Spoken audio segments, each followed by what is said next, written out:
Welcome to English to Bengali audio books. আজকে আমরা শুনে নেব উইলিয়াম শেক্সপিয়ারের একটা বিখ্যাত ট্র্যাজেডি, যার নাম ওথেলো। ওথেলোর নাটকটির মূল নাম হলো the tragedy of Othello, the Moor of Venice.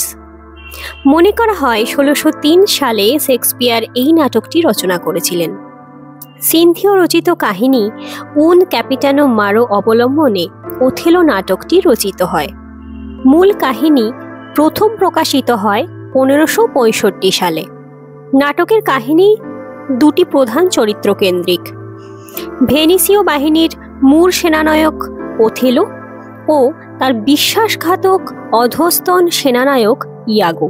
তাহলে চলো আর দেরি না করে আজকে আমরা এই নাটকটা শুনে ফেলি। মধ্যযুগে ভেনিস ছিল সমুদ্রের রানী।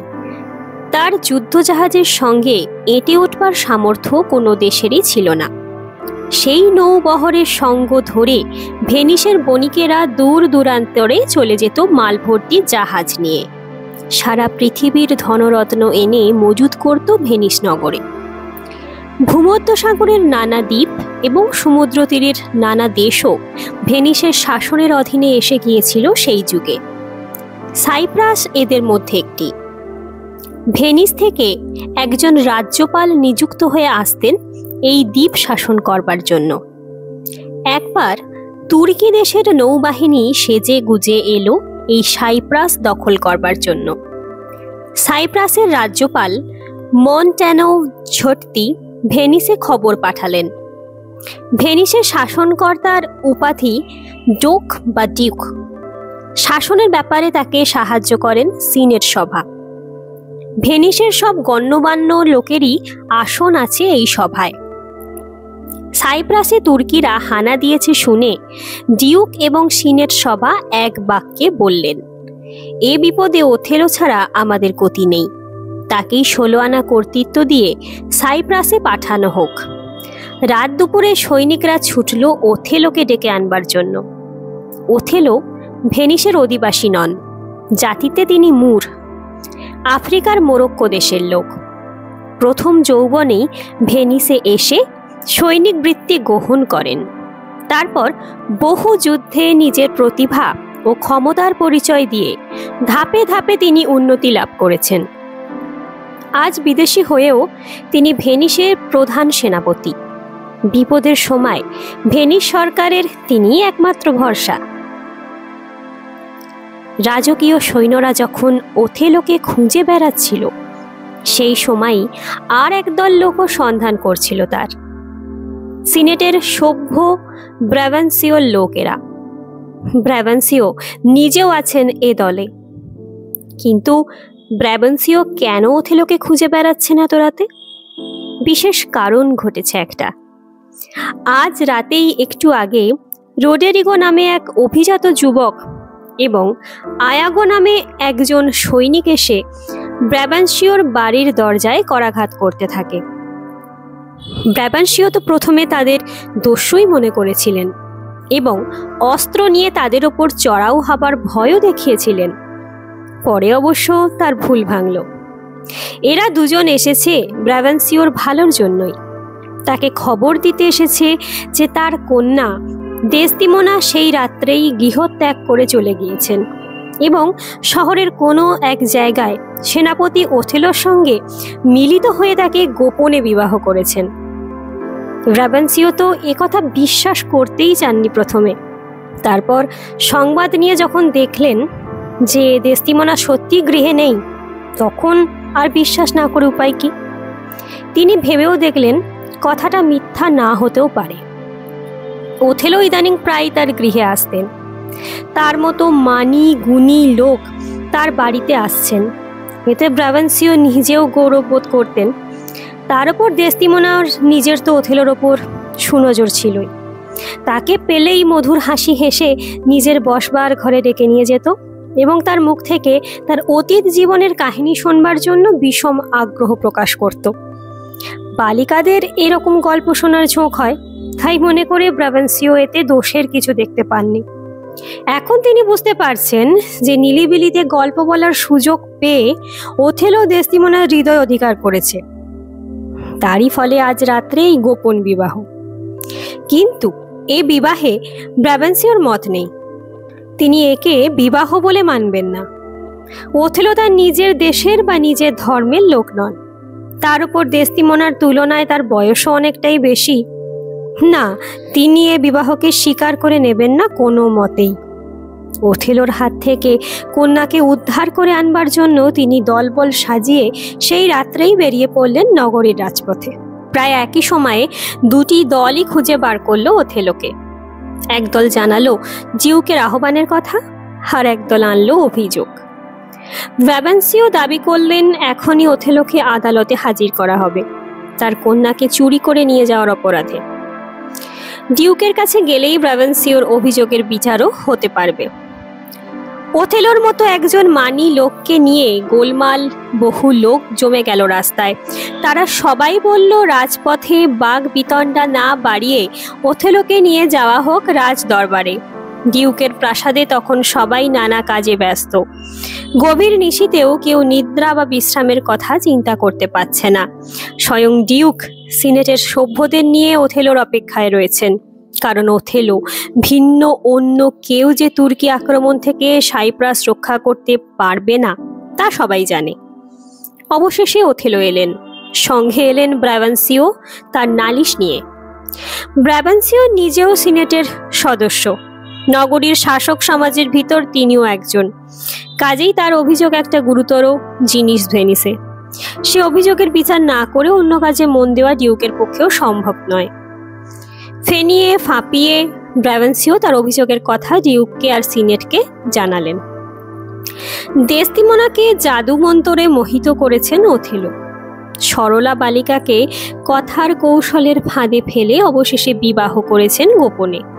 অতি সাংঘাতিক অপরাধ। এই অপরাধের বিচার আগে হোক। সবাই অবাক। জাদুর শক্তিতে বিশ্বাস করত সে যুগের লোক। অনেকেরই ধারণা হলো ব্রাবেন্সিও সত্য কথাই বলছেন। দেস্তিমোনা হলেন অপরূপ সুন্দরী। ভেনিসে এমন যুবক নাই যে তাকে পেতে চায় না। সেই রূপসী মেয়ে একটা কুশ্রী কালো মূর্খকে স্বেচ্ছায় বিবাহ করবে, এটা অনেকের কাছেই বিশ্বাসের অযোগ্য বলেই মনে হলো।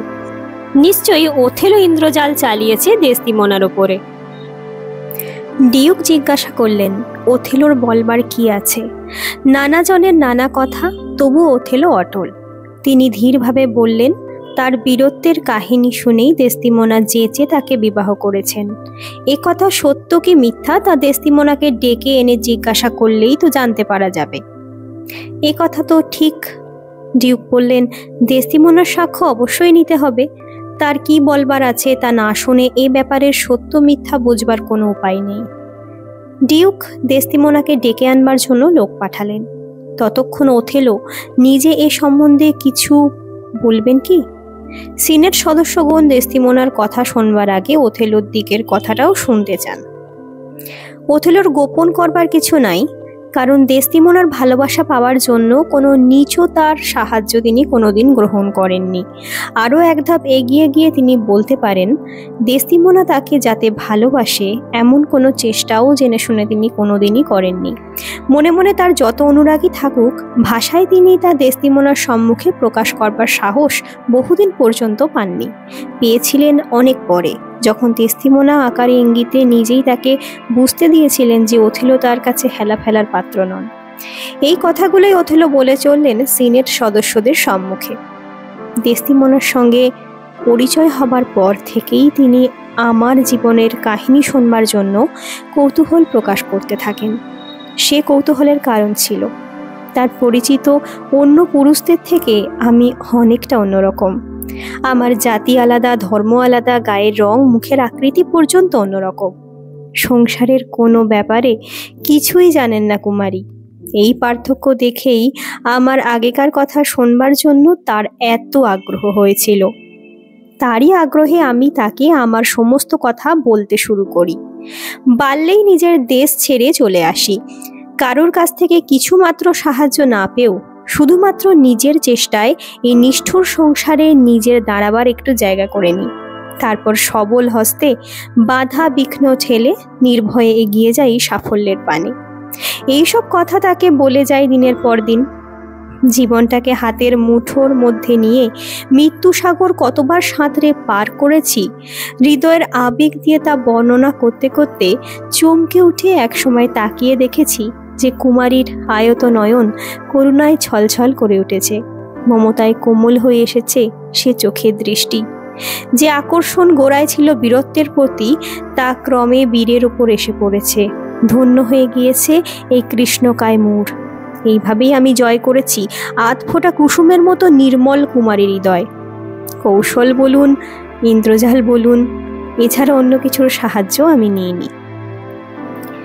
এই সময়ে ডিউক প্রেরিত দূতের সঙ্গে দেস্তিমোনাও এসে পড়লেন। তিনি অক্ষরে অক্ষরে ওথেলোর কথায় সায় দিলেন। বেশিরভাগ কথাও তিনি বললেন। এই বিবাহের প্রস্তাবও আসলে আমার কাছ থেকেই এসেছিল, কারণ আমি ওথেলোকে বলেছিলাম, আপনার বন্ধুদের ভিতর এমন যদি কেউ থাকেন যিনি আমাকে ভালোবাসেন, তাহলে তাকে পরামর্শ দেবেন আমার কাছে এসে আপনার বীরত্ব কাহিনী বর্ণনা করতে, তাহলেই তিনি আমার ভালোবাসা পাবেন। এই সুস্পষ্ট ইঙ্গিত আমার দিক থেকে না পেলে হয়তো ওথেলো কোনোদিন সাহস করে আমাকে বিবাহ করবার কথা তুলতেই পারতেন না। ডিউক ও সিনেট সদস্যরা এইবার এক বাক্যে বললেন যে এই বিবাহের ব্যাপারে ওথেলোকে কোনো মতেই অপরাধী বলে সাব্যস্ত করা যায় না। সব শুনেই ব্রাভান্সিও নিজেও স্বীকার করলেন যে অপরাধ যদি কারুর হয়ে থাকে তবে সে তার নিজের কন্যারই হয়েছে। ওথেলোকে তিনি তিক্ত স্বরে উপদেশ দিলেন, দেস্তিমোনাকে পেয়েছ, কিন্তু পেয়েই যেন নিশ্চিন্ত থেকো না। সে বিশ্বাসের যোগ্যা নয়। পিতাকে ঠকিয়েছে, পতিকেও ঠকাতে পারে। রাগের মুখে মানুষ অনেক কিছুই বলে, বলা বাহুল্য এ কথা ওথেলো বা অন্য কেউ কর্ণপাত করল না। এ ব্যাপারের এইরকম মীমাংসা করে ডিউক তখন ওথেলোকে খুলে বললেন সাইপ্রাস দ্বীপের ওপর তুর্কি আক্রমণের কথা। সাইপ্রাস রক্ষার জন্য ওথেলোকেই যে যেতে হবে তাও প্রকাশ করলেন। ওথেলোর তাতে আপত্তি নেই, কারণ বীর যে সে তো সদাই কামনা করে এই ধরনের কাজ। নিত্য নতুন বিপদের সম্মুখীন হতে পেলেই তার আনন্দ। ডিউক তখন ওথেলোকে সাইপ্রাসের রাজ্যপাল ও সামরিক শাসনকর্তা নিযুক্ত করলেন। ওথেলো বললেন তিনি দেস্তিমোনাকে ভেনিসে কোথাও রেখে যেতে চান, কিন্তু দেস্তিমোনা রাজি হলেন না সে প্রস্তাবে। তাকে স্বামীর সঙ্গে যেতেই হবে। ওথেলো যখন সাইপ্রাসে যাচ্ছেন, দেস্তিমোনাই বা যাবেন না কেন? ওথেলো তখন নিজের অধীনস্থ সৈনিক আয়াগোর ওপর ভার দিলেন দেস্তিমোনাকে সাইপ্রাসে নিয়ে যাওয়ার জন্য, আর নিজে তখনই সাইপ্রাসের দিকে জাহাজ খুলে দিলেন তুর্কি নৌবাহিনীর গতি রোধ করবার জন্য। এই আয়াগোর একটু ইতিহাস আছে। সৈনিক হিসাবে তার দক্ষতা থাকলেও মানুষ হিসাবে কিন্তু সে অসাধু। ওথেলো যখন প্রথম নিযুক্ত হন ভেনিসের সেনাপতি পদে, তখন আয়াগো অনেক চেষ্টা করেছিল তার সহকারী পদ পাওয়ার জন্য, কিন্তু সহকারী পদে কেসিওকে বেছে নিয়েছিলেন ওথেলো। আয়াগোকে দিয়েছিলেন নিচের একটি ছোট পদ। সেই থেকে ওথেলোর ওপর একটা ভয়ানক রাগ হয়েছে তার। বহু বৎসর কেটে গেলেও সে রাগ একটুও কমেনি। বাইরে থেকে দেখলে মনে হবে সে ওথেলোর অনুগত সেবক মাত্র, সেনাপতির আদেশ পালন ছাড়া তার অন্য কাজ নেই। কিন্তু মনে মনে সে ওথেলোর ভয়ানক শত্রু। সুযোগ পেলে তার সর্বনাশ করতেও সে পিছপা হবে না। ওথেলো যে রাত্রে দেস্তিমোনাকে তার পিতৃগৃহ থেকে আহ্বান করে নিয়ে গিয়ে গোপনে বিবাহ করেন, সেই রাত্রে আয়াগো সে ব্যাপার জানত, কারণ ব্যাপারটাতে ওথেলো ওর কিছু সাহায্য নিতেও বাধ্য হয়েছিল। সাহায্য করতে এসে সে বিবাহের ঘটনাটা জেনে ফেলে এবং সঙ্গে সঙ্গে ছুটে যায় ব্রাভান্সিওকে খবর দেওয়ার জন্য। ওর আশা ছিল এই যে ক্ষুব্ধ ব্রাভান্সিওর অভিযোগে ওথেলোকে শাস্তি দেবেন ডিউক ও সিনেট সদস্যরা, কারণ ব্রাভান্সিওর মান মর্যাদা বজায় রাখতে হলে সে শাস্তি দিতেই হয়। আয়াগোর সঙ্গী ছিল ভেনিসের এক ধনী যুবক রোডেরিগো। এই যুবকটির স্বভাব অতি মন্দ। বাবুগিরিতে তার বদ খেয়ালে অঢেল পয়সা খরচ করে। সে বহুদিন থেকে দেস্তিমোনার অনুরাগী, কিন্তু দেস্তিমোনা কোনোদিন তার কথায় কান দেননি। তবুও আশা ছাড়িনি রোডেরিগো। ভেবেছিল ধৈর্য করে থাকলে একদিন সে দেস্তিমোনার ভালোবাসা লাভ করবেই। কিন্তু এখন ওথেলোর সঙ্গে দেস্তিমোনার বিবাহ হয়ে যেতেই তার সব আশায় ছাই পড়ল। আয়াগো দেখল এই একটা সুযোগ। সে রোডেরিগোকে আশ্বাস দিল, বলল, ওথেলোর প্রতি দেস্তিমোনার এই অনুরাগ একটা খেয়াল ছাড়া কিছু না, প্রেম হয় সমানে সমানে। ওথেলোর সঙ্গে দেস্তিমোনার মিল নেই কোনো দিক থেকেই। একজন কালো জাতের লোক, অন্যজন সাদা। লেখাপড়া, ভাবনা ধারণা, এমনকি বয়স পর্যন্ত দুজনের এক নয়। এ মিলন কখনো বেশি দিন টিকবে না, ছাড়াছাড়ি হবেই দুজনের। তখন রোডেরিগোর আশা পূর্ণ হবে। তখন একটি মাত্র কাজ করা দরকার, রোডেরিগোর লেগে থাকার দরকার দেস্তিমোনার পিছনে। কাছাকাছি থাকতে হবে, সর্বদা চোখে পড়তে হবে, সুযোগ পেলেই আকারে ইশারায় অনুরাগ জানাতে হবে। তাই দেস্তিমোনার কাছে কাছে থাকবার জন্য রোডেরিগোরও সাইপ্রাসে যাওয়া প্রয়োজন। এইটাই আয়াগো তাকে বুঝিয়ে দিল, আর পরামর্শ দিল, টাকা জোগাড় করো, কখন কিসে কি প্রয়োজন হয় বিদেশ বিভুঁয়ে টাকা যত পারো সঙ্গে নাও। নারীর মন পেতে হলে সবচেয়ে বেশি কাজে আসে অর্থ, অতএব টাকায় পকেট ভরে নাও। বিষয় সম্পত্তি, বাড়ি গাড়ি যা কিছু আছে সব বেচে দিয়ে নগদ টাকা জোগাড় করো, তারপর পুঁটলি বেঁধে সঙ্গে নিয়ে চলো সাইপ্রাস। টাকা যার আছে তাকে আটকাবে কে? এই পরামর্শ মতো রোডেরিগো প্রচুর অর্থ পকেটে নিয়ে আয়াগোর সঙ্গেই চলল। দারুণ ঝটিকার সাগর, উথাল পাথাল, তারই ভিতর দুটো নৌবাহিনী প্রাণপণে এগিয়ে যাওয়ার চেষ্টা করছে। আগে আগে তুর্কি জাহাজের বহর, তারা সাইপ্রাসে গিয়ে নামতে চায়। পিছনে আসছে ওথেলোর নৌসৈন্য, তারা চায় তুর্কিদের সমুদ্রের ভিতরেই ডুবিয়ে দিতে। ওথেলোর ওপর ভাগ্যদেবীর দয়া হয়েছে, বিনা যুদ্ধেই শত্রু নাশ হলো। ঝড়ের দাপটে তুর্কিদের সমস্ত জাহাজ মারা পড়ল, কতক ভেঙে গুঁড়িয়ে জলে ডুবে গেল, কতক পাল ছিঁড়ে হালদার ভেঙে অসহায়ভাবে সাগর তরঙ্গে ধাক্কা খেতে খেতে এদিক ওদিকে ছড়িয়ে পড়ল। সে তুলনায় ওথেলোর জাহাজগুলোর ক্ষতি হয়েছে সামান্য। তিনি নিরাপদে সসৈন্যে সাইপ্রাসে পৌঁছালেন। আয়াগোর সঙ্গে দেস্তিমোনা তার পূর্বেই সেখানে এসে পড়েছে। আগেকার রাজ্যপাল মন্ট্যানো খুব খাতির করে অভ্যর্থনা করলেন ওথেলোকে। ওথেলো সপরিবারে দুর্গে গিয়ে উঠলেন। সারা দ্বীপে উৎসব আরম্ভ হলো। তুর্কি আক্রমণের ভয় দূর হয়েছে। উৎসব করতে গিয়ে দ্বীপবাসীরা প্রচুর পরিমাণে সুরাপান করেছে দেখে ওথেলো তার সুযোগ্য সহকারী কেসিওকে ডেকে আদেশ করলেন, সারা রাত সাবধানে থেকো, শান্তি রক্ষা করবে শহরের। তোমার উপরেই সবকিছু দেখাশোনার ভার দিয়ে আমি বিশ্রাম করতে যাচ্ছি।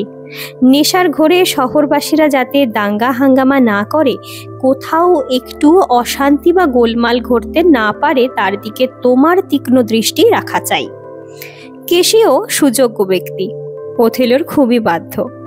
সেনাপতি তার উপরে শান্তি রক্ষার ভার ছেড়ে দেওয়াতে খুশি হয়েই তিনি শহরে টহল দেওয়ার জন্য বেরিয়ে পড়লেন। ওথেলো গেলেন বিশ্রাম করতে, কিন্তু ধূর্ত আয়াগো ফাঁদ পাততে শুরু করলো। কেসিও সরল মিশুক লোক, সদাই হাসি খুশি, সকলের সঙ্গেই তার অমায়িক ব্যবহার। আয়াগোকে তিনি বিশ্বাস করেন, একসাথে কাজ করতে হয় বলে বন্ধুর মতোই দেখেন তাকে। তারই সুযোগ নিয়ে আয়াগো বলল, আসুন সহকারী সেনাপতি, আনন্দের দিনে আমরাও 2-1 পাত্র সুরা সেবন করি। 2-1 পাত্রে কেসিওর আপত্তি নেই, কিন্তু মাত্রা ছাড়িয়ে যাবার লক্ষণ দেখা দিতেই তিনি ঘোরতর অনিচ্ছা প্রকাশ করতে লাগলেন। এদিকে আয়াগো কিছুতেই ছাড়ে না, নানা উপরোধে কেসিওকে এত মদ খাওয়ালো যে তার আর মাথা ঠিক রইল না মোটেই। সেই অবস্থায় তাকে যেতে হলো প্রহরীদের কাজ দেখবার জন্য। আয়াগো এইবার পড়ল রোডেরিগোকে নিয়ে, তাকে বোঝালো, তুমি এইবারে গিয়ে কোনো অছিলায় কেসিওর সঙ্গে ঝগড়া শুরু করো। কেসিও যাতে রেগে ওঠে, অস্ত্র নিয়ে তোমাকে আক্রমণ করে, তাই করতে হবে তোমায়। একটু আধটু আঘাতও যদি পেতে হয় তাতেও ক্ষতি নেই।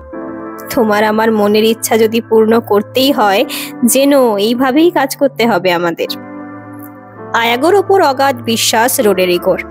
সে কেসিওর সন্ধানে গেল। অল্প পরেই বাইরে শোনা গেল চেঁচামেচি, রাগারাগি আর চিৎকার। তারপরই যুদ্ধ করতে করতে কেসিও আর রোডেরিগো প্রবেশ করল। রোডেরিগো আহত হয়েছে, কেসিও তবু তাকে ছাড়েনি। রোডরিগোকে রক্ষা করবার জন্য ছুটে এলেন মন্টানো, আগে যিনি সাইপ্রাসের শাসনকর্তা ছিলেন। কেশিও তখন রীতিমতো মাতাল, সংযমের বাঁধন ছিঁড়ে ফেলেছেন একেবারে। তিনি রোডরিগোকে ছেড়ে মন্টানোকে আক্রমণ করলেন। মন্টানো আহত হলেন। ইতিমধ্যে সারা শহরে চিৎকার শুরু হয়েছে। কেশিওর পাগলের মতো আচরণ দেখে ভয় পেয়ে শহরের সব নরনারী ছোটাছুটি শুরু করেছে চারিদিকে। সময় বুঝে ধূর্ত আয়াগো পাগলা ঘন্টি বাজিয়ে দিল, যেন একটা ঘোরতর বিপদপাত হয়েছে সাইপ্রাসে। সেই ঘন্টার আওয়াজে ঘুম ভেঙে গিয়ে ওথেলো শয্যা থেকে ছুটে বেরিয়ে এলেন। এসে যে দৃশ্য দেখলেন তা তিনি স্বপ্নেও ভাবতে পারেননি কোনোদিন। মন্টানো আহত, রোডরিগো আহত, সৈনিকরা ভীত চকিত। খোঁজ খবর নিতে এটাই প্রকাশ পেল যে কেশিও হঠাৎ অকারণে এদের ওপর চড়াও হয়ে এই দুটি ভদ্রলোককে এভাবে জখম করেছেন। কেশিও, তার পক্ষে যে এরকম কাণ্ড করা সম্ভব এ বিশ্বাসই করতে পারলেন না ওথেলো। তিনি আয়াগোকে জিজ্ঞাসা করলেন। আয়াগো এমনই ভাবটা দেখালো যেন সত্য কথাটা চেপে যেতে পারলেই সে খুশি হয়। যা সে বলছে তা ওথেলোর চাপে পড়েই বলছে, যেন অতি অনিচ্ছাতেই সত্য কথা প্রকাশ করতে বাধ্য হলো। এমন ভাবে সাজিয়ে সে গল্পটা শোনালো যাতে ওথেলোর মনে এই ধারণাই জন্মায় যে কেশিওই মাতলামি করে নগরে হল্লা সৃষ্টি করেছেন ও দুইজন ভদ্রলোককে অকারণে আক্রমণ করে ঘায়েল করেছেন। আয়াগোই যে কেশিওকে মাতাল করেছিল, বা রোডরিগো যে নিজে খুঁচিয়ে কেশিওর সঙ্গে বিবাদ বাঁধিয়েছিল, সেই সব কথা আয়াগো একদম গোপন করে গেল। যা শুনলেন তাতে ওথেলো দারুণ ক্ষুব্ধ হয়ে কেশিওর ওপরে চটে গেলেন। সবচেয়ে দায়িত্বপূর্ণ কাজের ভার দিয়ে কেশিও সবচেয়ে দায়িত্বহীনের মতো কাজ করেছে। সহকারী সেনাপতির পদে থাকবার একান্তই অযোগ্য বলে নিজেকে প্রমাণ করেছেন কেশিও। ওথেলো সেই মুহূর্তেই কেশিওকে কর্মচ্যুত করলেন। আয়াগোর প্রথম চাল সফল হলো। কেশিওর শূন্য পদে আয়াগোকেই নিয়োগ করলেন ওথেলো। কেশিওর হৃদয়টা ভেঙে গেল একেবারে। কিসে যে কি হয়ে গেল। চিরদিন তিনি সংযমী পুরুষ, হঠাৎ একদিন নেশা করে নিজের একই সর্বনাশ করে বসলেন। জীবনটাই ব্যর্থ হয়ে গেল। যার সুনাম নষ্ট হয়েছে তার জীবনে আর মূল্য কি? কেশিও সরল মানুষ, নিজেকেই 16 আনা অপরাধী করলেন এ ব্যাপারে। তার ইচ্ছা না থাকলেও আয়াগো যে এরকম জোর করেই তাকে ক্রমাগত সুরাপান করিয়েছিল, তার বেসামাল হবার একমাত্র কারণই যে আয়াগো, এ কথা মনেই হলো না কেশিওর। ঠিক এই সময়ে আয়াগোই এগিয়ে এলো তাকে সান্ত্বনা দেবার জন্য। সহানুভূতির অনেক মিষ্টি কথা বলে তারপর পরামর্শ দিল সহকারী সেনাপতি, আপনি রাজ্যপাল পত্নী দেসদিমোনাকে ধরুন।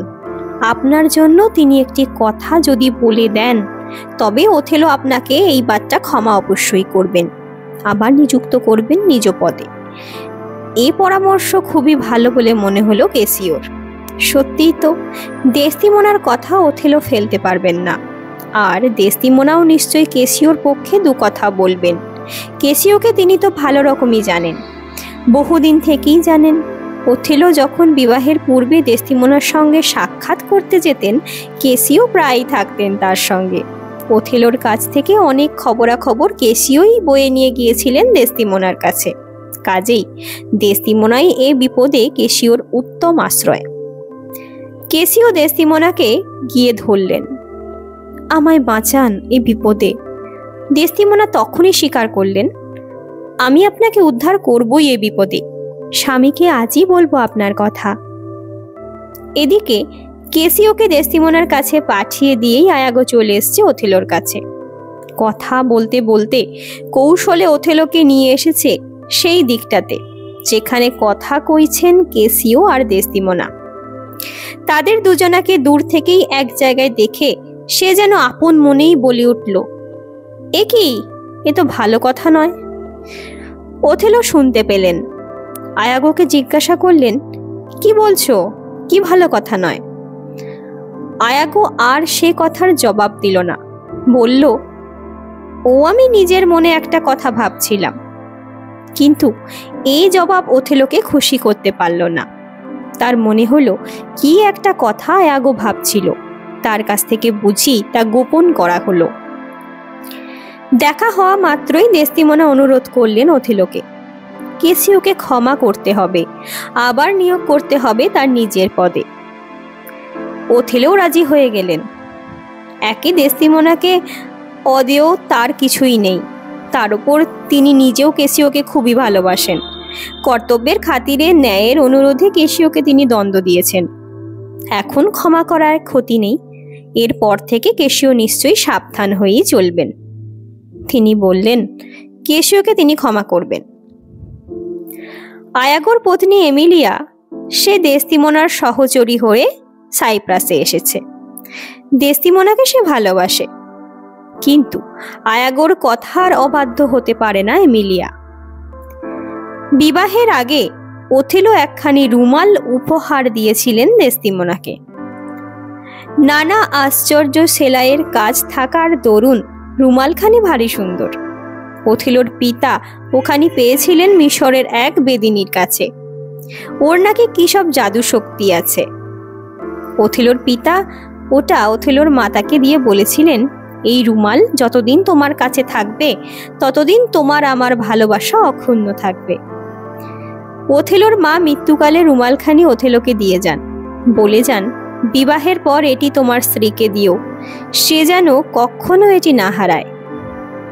ওথেলো দিয়েছিলেন দেস্তিমনাকে, বলেও দিয়েছিলেন সাবধানে রাখতে। মানুষের ঘরের কথা জেনে বেড়ানো দুষ্ট লোকেদের একটা কাজ। আয়াগো জানতো এ রুমালের কথা। সে এমিলিয়াকে জপাতে লাগলেও রুমালখানি চুরি করে আমায় এনে দাও। আয়াগোর চরিত্র এমিলিয়ার অজানা নয়। তার অবাধ্য হলে যে দারুণ অত্যাচার করবে তা এমিলিয়া জানে। তাই ভয়ে ভয়ে একদিন সে রুমালখানি চুরি করে এনে আয়াগোকে দিল। রুমাল পেয়ে আয়াগো তখনই তা রেখে এলো কেসিওর ঘরে। কেসিও নিজের ঘরে রুমালখানি দেখতে পেয়ে বিবেচনা করলো কোনো বন্ধু বেড়াতে এসে ওটা তার ঘরে ভুলক্রমে ফেলে গিয়েছে। অবশ্যই বন্ধু একদিন ওটা ফেরত নিতে আসবে। ফেরত দেওয়ার আগে ঠিক ওই রকম একখানি রুমাল যদি কাউকে দিয়ে করিয়ে নেওয়া যায় বেশ হয়। ওর সেলাইয়ের নকশাটি কেসিওর বড় পছন্দ হয়েছে। এদেশে ওরকম নকশা রুমাল কেসিও আর দেখেনি। বিয়াঙ্কা নামে এক তরুণীর সাথে কেসিওর পরিচয় হয়েছে সাইপ্রাসে এসে।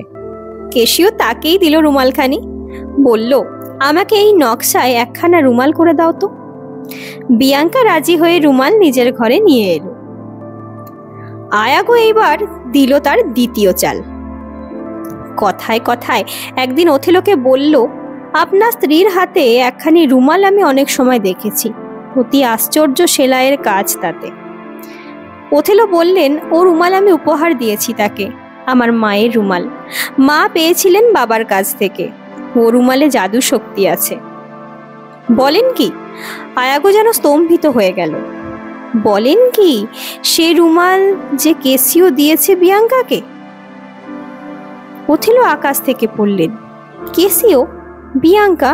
কে বিয়াঙ্কা? কেসিও সে রুমাল কি করে পায়? আয়াগো ইঙ্গিতে বুঝিয়ে দিল কেসিও নিশ্চয়ই পেয়েছে দেস্তিমনার কাছ থেকে, তা নইলে ওর হাতে তা কি করে যাবে। ওথেলো কিছু বুঝতে পারেন না। দেস্তিমনার কাছ থেকে? ওথেলোর দেওয়া ভালোবাসার উপহার দেস্তিমনা কেসিওকে দেবেন? এও কি সম্ভব? আয়াগো ইঙ্গিতে বলল, কেন দেবেন না?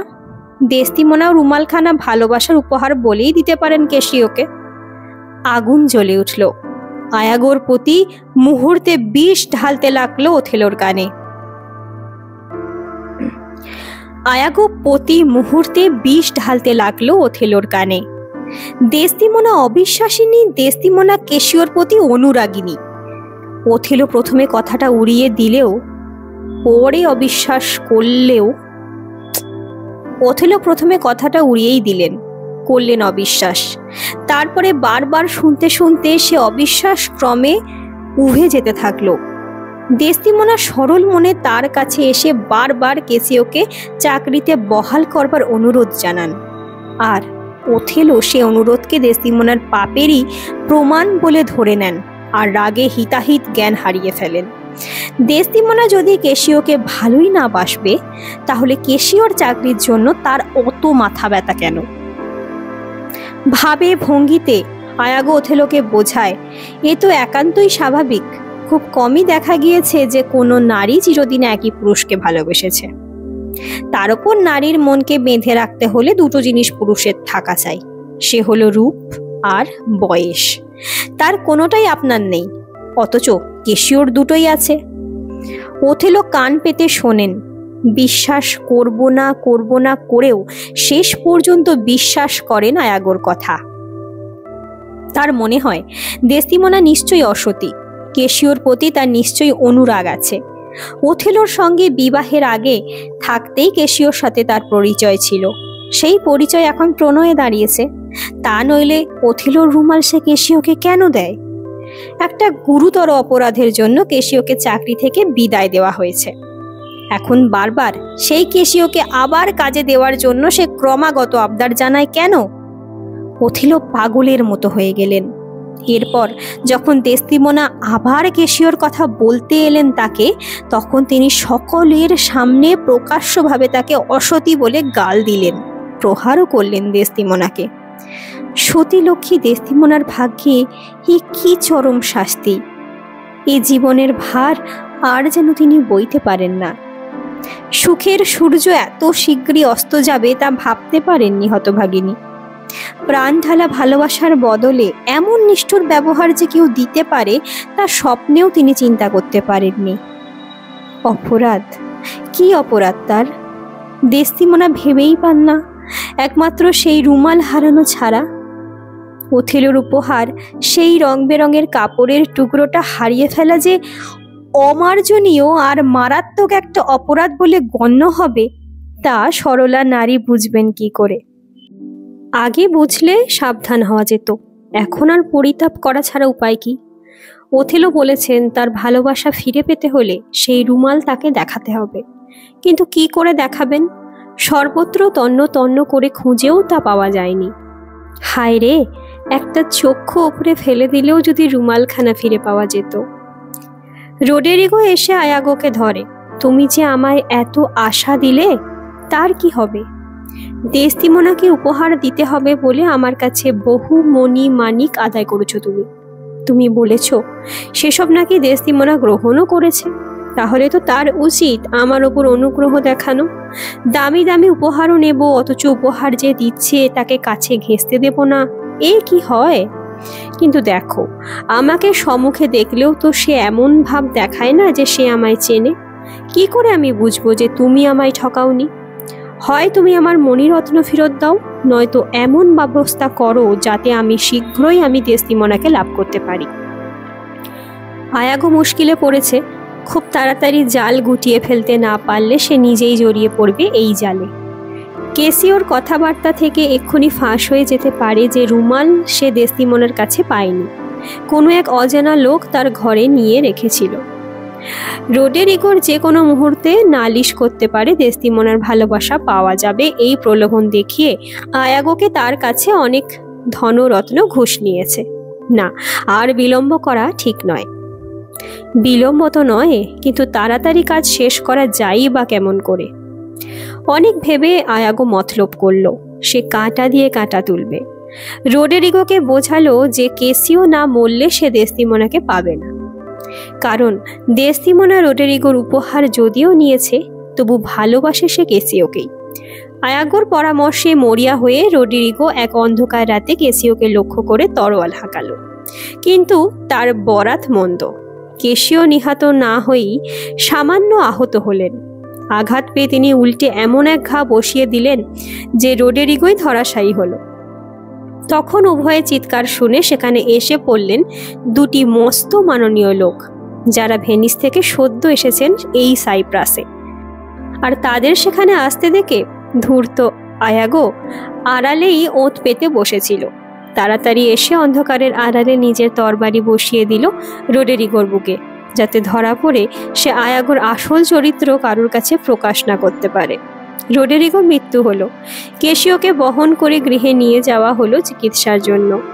এই যে ভেনিস থেকে সদ্য এসেছেন দুজন মাননীয় লোক, এরা এসেছিলেন খুব দরকারি কাজে। মরিসেনিয়া প্রদেশে কিছু অশান্তি সৃষ্টি হওয়াতে ডিউক পীর ওথেলোকে সেখানে শাসনকর্তা করে পাঠিয়েছেন।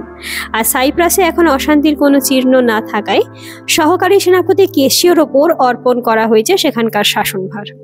কেশিও যে ইতিমধ্যে কর্মচ্যুত হয়েছিলেন সে সংবাদ তো ভেনিসের কর্তারা পাননি। ভেনিসের এই আদেশ ওথেলো খুশি হয়ে গ্রহণ করতে পারলেন না। কেশিও হবে এই সুখের সাইপ্রাসের শাসনকর্তা। ওথেলোকে চলে যেতে হবে সুদূর মার্সেনিয়ায়। দেসদিমোনাকে কি তুলে দিয়ে যেতে হবে কেশিওর হাতে? ওথেলোর মনে এখন আর সন্দেহ নেই যে দেসদিমোনার চরিত্র খারাপ। এই অবস্থায় সে যে ওথেলোর সাথে মরিসেনিয়াতে যেতে রাজি হবে এমন ভরসা ওথেলো করবেনি বা কি করে? জাতিতে ওথেলো হলো মূঢ়, যারা সহজেই রেগে যায়, আর রাগের মাথায় না করতে পারে এমন কাজ নেই। সেই মূঢ়ের রক্ত টকবক করে ফুটে উঠল ওথেলোর সকল ধমনীতে। আমি তাকে হত্যা করব যাওয়ার আগে। আয়াগোর সঙ্গে কথা কইতে গিয়ে ওথেলো বলে বসলেন, কেশিওর জন্য তাকে আমি জ্যান্ত রেখে যাব না। এ প্রস্তাবে সায় দিল আয়াগো খুশি হই। দেসদিমোনা মারা গেলেই এখন আয়াগো বাঁচে, তাহলে তার নিজের কুটিল আচরণ প্রকাশ হয়ে পড়বার কোনো ভয় থাকে না। আয়াগো পরামর্শ দিল, মারুন তাকে, তবে অস্ত্র দিয়ে নয়, গলা টিপে হত্যা করুন, লোকে যেন বুঝতে না পারে কি করে তার মৃত্যু হলো। ওথেলো তখন পাগল। কি তিনি করতে যাচ্ছেন তা যেন তিনি নিজেই বুঝতে পারছেন না। রাত্রি গভীর, শয্যায় শয়ন করেছেন দেসদিমোনা। আজ তার মনে একটা ভয়ের ছায়া জুড়ে বসেছে। সহচরী এমিলিয়াকে ডেকে বিবাহ দিনের পোশাকটি পরিয়ে দিতে বললেন।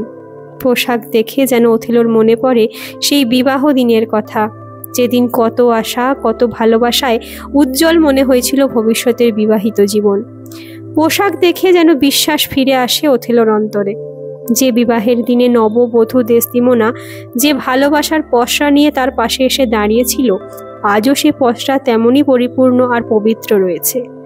এক তিলও তা কমেনি বা নষ্ট হয়নি।